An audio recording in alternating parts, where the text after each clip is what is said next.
सर्वसामान्यांच्या हक्काचा आवाज जागर जनस्थान। त्यांच्याच काळात तुम्ही राष्ट्राचे जनरल सेक्रेटरी झालात, त्यांच्याच काळात तुम्ही ट्रेजरर झालात। 21 तारखेला तुम्हीच त्यांचं भरभरून कौतुक केलं। ते हुकुमशाह झाले कधी? ते पार्टी मनाप्रमाणे चालवतात हे म्हणण्याचं तुम्हाला धाडस झालं कधी? आमचं म्हणणं एवढंच आहे अजित पवारांना आज, आणि आव्हान आहे की तुम्ही काल म्हणालात ना की बारामतीमध्ये मी जो उभा करीन त्याला अजित पवार समजा, आणि तुम्ही नेहमी सांगतात महाराष्ट्रामध्ये मला ओळखतात कारण का मी कधीच खोटं बोलत नाही, मी जे बोलतो ते ठोकून बोलतो वगैरे। घ्या ना स्वतःचा पक्ष घ्या, स्वतःची निशाणी घ्या आणि बाहेर पडा प्रचाराला। एका बापाने मुलाला मोठं केलंय, लहान बाळ हातात घेतलं आणि त्याला मोठं केलं, शिकवलं, सगळीकडे पसरवलं त्याचं नाव।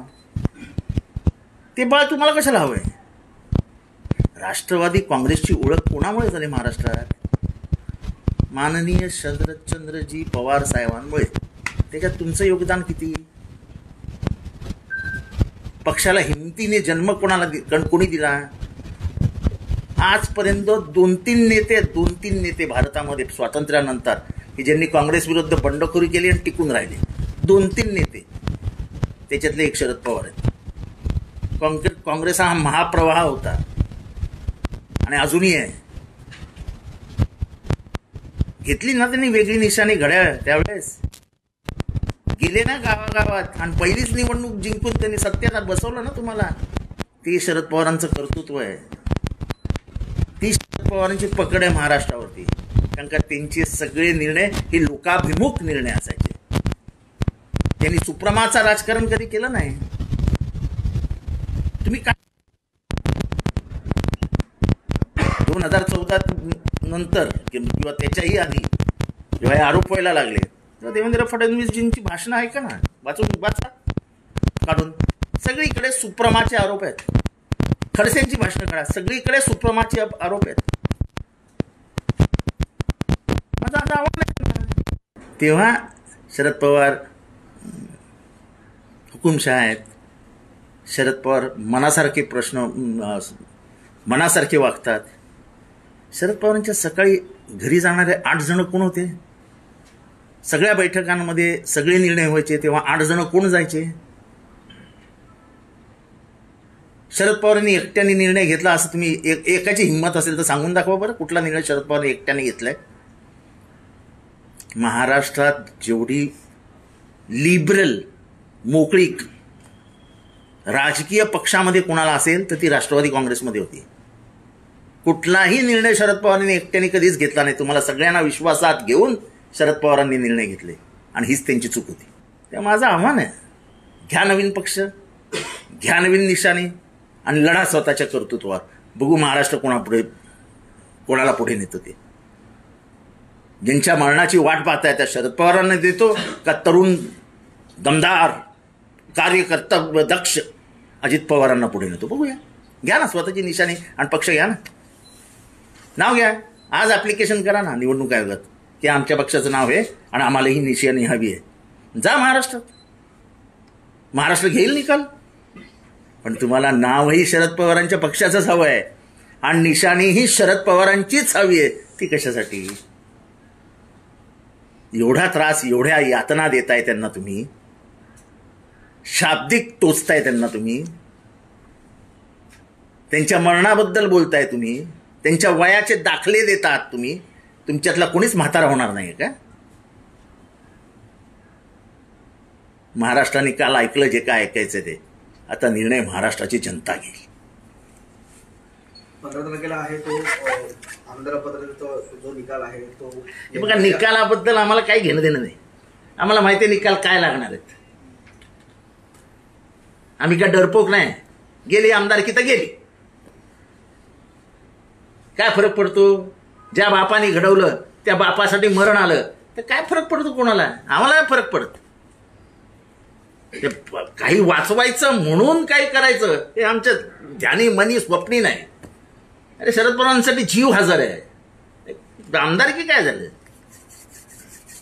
जनतेला समजतंय ना, जनता देईल परत निवडून आम्हाला. हे आव्हान स्वीकारावं त्यांनी, मी दिलेलं आव्हान. सर, एकीकडे भुजबळ यांनी असं वक्तव्य केलं होतं की मी 16 तारखेला राजीनामा दिलाय, मात्र आज कॅबिनेट मंत्रिमंडळाच्या बैठकीसाठी ते स्वतः हजर झाले. मग तेच म्हणतोय मी, कशाला तुम्ही ओबीसी, गरीब, श्रद्धाळू, मायाळू, थोडासा अशिक्षित, मागे राहिलेल्या समाजाला मूर्ख का बनवताय? देवेंद्र फडणवीसजींनी आज सांगितलं की नाही की कुठल्याही परिस्थितीत ओबीसीच्या आरक्षणाला धक्का लागणार नाही. मग का खोटं जाऊन सांगताय तुम्ही ओबीसी समाजाला, भुजबळ साहेब, की तुमचं आरक्षण जाणार, तुमचं आरक्षण जाणार? मी पहिल्या दिवसापासून बोलतोय की इट्स अ कॉन्स्टिट्यूशनल प्रोव्हिजन, संविधानिक हे ते, त्याला हातच लागू शकत नाही. खोटं कशाला बोलायचं? आणि जे मराठा समाजाबद्दल मुख्यमंत्री बोलले किंवा तुम्ही जे पसरवताय आरक्षण देऊ, आरक्षण देऊ, आरक्षण, ते पण खोटं आहे. तुम्हाला कॉन्स्टिट्यूशन शिवाय मराठ्यांना आरक्षणच देता येत नाही. म्हणजे दोन्ही समाजाला असे वरती त्यांचा फुगे करून चढवले आणि आता ठाक फोडून टाकताय. पण दोन्ही समाज दोन वेगळ्या मार्गाला जायला तयार झाले ना. महाराष्ट्रामधलं सामाजिक स्वास्थ्य बिघडवलं ना. ह्या सरकारवरती माझा आरोप आहे की महाराष्ट्राचं सामाजिक स्वास्थ्य बिघडवण्याचं काम या सरकारने केलं. काय गरज होती बोलायची की नाभिकांनी, अरे त्या ट्विटर, फेसबुकवर काय युद्ध होतात ती होतात, त्याच्यामध्ये मोठ्या नेत्यांनी लक्ष घालायचं असतं का? त्याच्यावर तुम्ही बोलणार भादरू द्या त्यांना, भादरू द्या. अरे काय हे, काही नव्याने मराठ्यांचे केस कापू नये, काय ही काय भाषा आहे?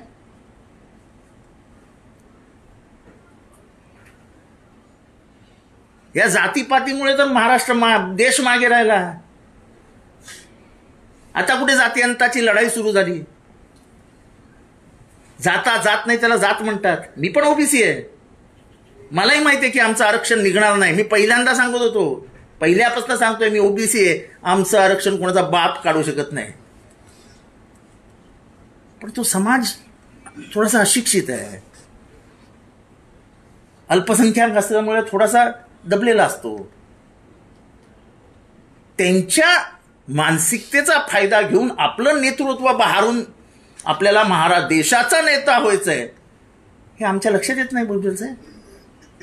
पण कोणाच्या भावनांशी खेळून त्यांना भिडवू नका हो, त्यांची कुस्ती लावू नका. त्यांची पाठ मातीला लावणं हे जर काम करणार असाल तर महाराष्ट्र कधी माफ नाही करणार आहे. कारण का हे इतिहासात लिहिणं जाणार आहे. ही जी फूट आहे ना, ही इतिहासात लिहिली जाणार आहे. आता बरोबर नाही. ओबीसी मध्ये घुसखोरी होती ना मराठ्यांची, कशी होती ते मला कळत नाही. सरकारविरुद्ध म्हणजे सरकारचं भूमिका एक आणि भुजबळ जे बोलत आहेत ते एक, बेबंदशाहीचा आरोप या ठिकाणी करण्यात. नाही, बेबंदशाही नाही. असं तुम्ही कॅबिनेटमध्ये आहात ना, एक तर सरकारच्या निर्णयाविरुद्ध भूमिका घ्या, नाही तर मग गप्प बसा. तुम्ही सरकार विरुद्ध मध्ये राहणार, सगळे सुखसोयी उपलब्ध झाल्यात त्या उपभोगणार आणि परत जाऊन तिथे भडकवी करणार. घर तुमचं नाही जळणार, घर गावातल्या गरीब लोकांची घरं जळणार आहेत. तुम्ही मस्त राहिले ते सरकारी बंगल्यामध्ये 100 पोलिसांच्या गाड्यामध्ये. असं करू नका. माझं म्हणणं, मी भुजबळांच्या विरोधात नाहीये, पण ही जी आग पेटवली जाते समाजामध्ये मराठा विरुद्ध ओबीसी, याचे प्रचंड परिणाम वर्षानुवर्ष समाजाला भोगावे लागतील. आणि दुफळी कधी नव्हती समाजामध्ये, ही दुफळी कधीही नव्हती. कुठल्याही गावात जा, मराठा आहे, माळी आहे, वंजारी आहे, तेली आहे, कुंभार आहे, म्हणजे विविध जातीच्या साळी, माळी, कोळी आहेत, आगरी आहेत, सगळ्या जात समूह आहेत ना. तुम्ही सगळ्यांना कशाला बाजूला काढताय? याचे परिणाम काय होणार आहेत? 18 पगड जातींना घेऊन महाराष्ट्र निर्माण करण्याचा निर्णय महाराजांनी त्या साली घेतला होता. 18 पगड जातींना घेऊन, त्या 18 पगड जातींना बाजूला कडून तुम्हाला काय मिळणार आहे? म्हणजे महाराजांचं स्वप्न जमीन पार धुळीला मिळवण्याचं काम करताय तुम्ही.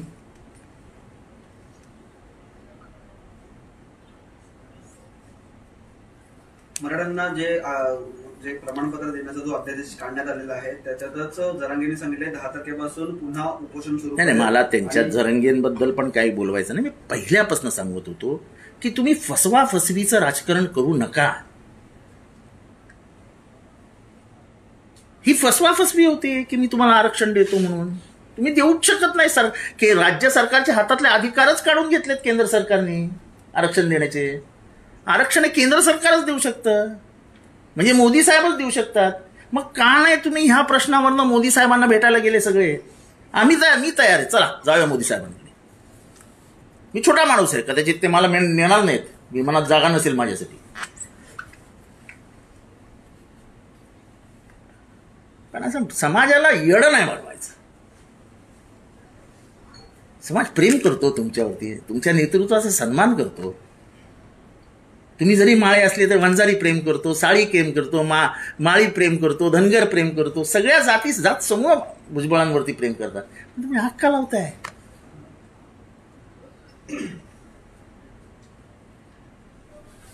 कुणब्यांना आरक्षण आहे ना. कुणबी असेल तर त्याला आरक्षण आहे.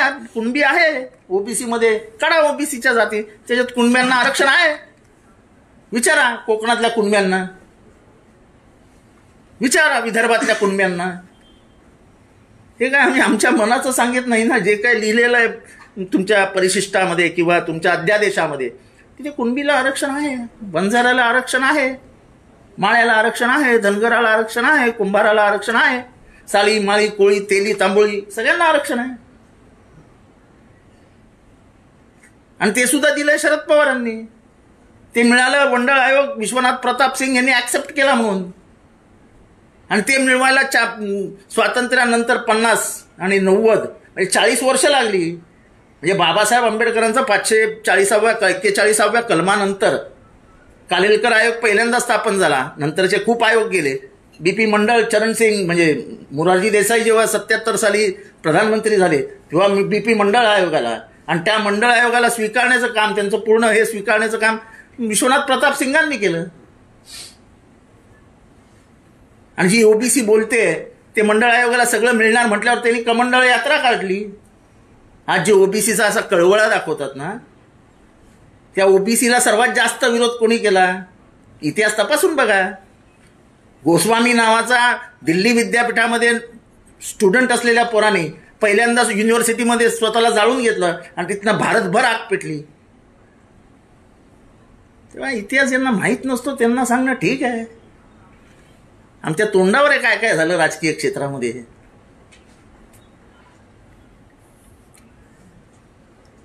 10 फेब्रुवारीपर्यंत अंमलबजावणी आहे ती सरकारला करणं शक्य होईल काय वाटतंय? कुठली? जो मराठ्यांचा जो अध्यादेश आहे त्यामध्ये अल्टिमेटम देण्यात आले 10 काहीही होणार नाही. सकट मराठा समाजाला आरक्षण राज्य सरकार देऊ शकत नाही. कारण 26, 27, 28ला विशेष अधिवेशन सुद्धा.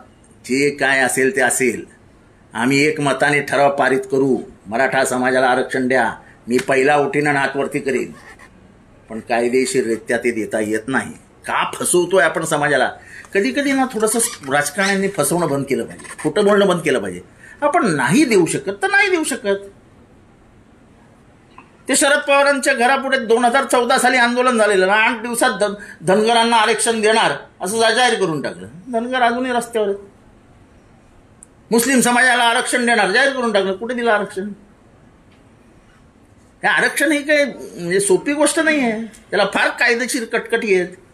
जाट समाजाने आणि गुजर समाजाने पंजाब आणि हरियाणा पॅरालायटिक करून टाकलेलं, पॅरालिसिस झालेलं. सगळे येऊन ट्रॅकवर बसायचे. अनेक दिवस सगळ्या ट्रेन बंद पडलेल्या. काय झालं? मिळालं आरक्षण? असं नाही होत. तुम्हाला कायदेशीर संविधानिक मार्ग निवडावेच लागतील. तुमची इतकी मोठी मेजॉरिटी असताना बीजेपी का करत नाही आहे? शेवटचं अधिवेशन आहे ना, द्या ना. आणि मग उगाच ओबीसी मधलं जाईल, ओबीसी मधलं जाईल. ओबीसी मधलं काही जाऊ शकत नाही.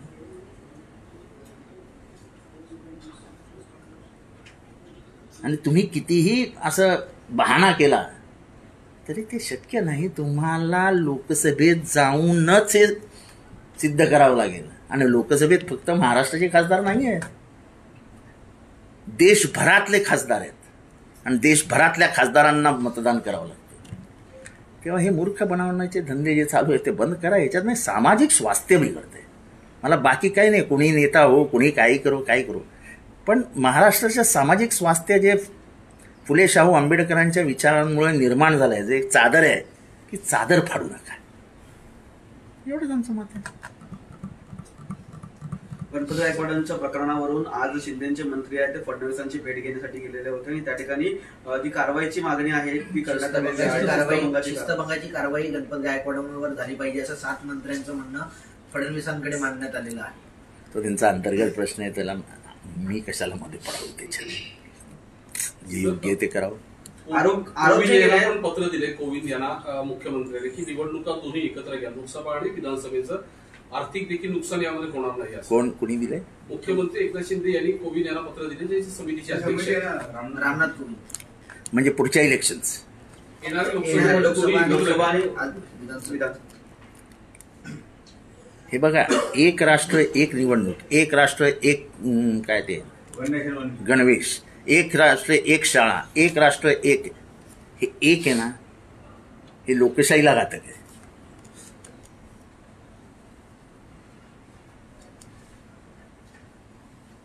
इथली विविधता, इथला क्लायमेटिक चेंजेस म्हणजे काय ते म्हणतात, हवामानाचा होणारा बदल, ह्या बघून सगळ्या निवडणुका होतात. तुमच्या मनाप्रमाणे होत नाहीत.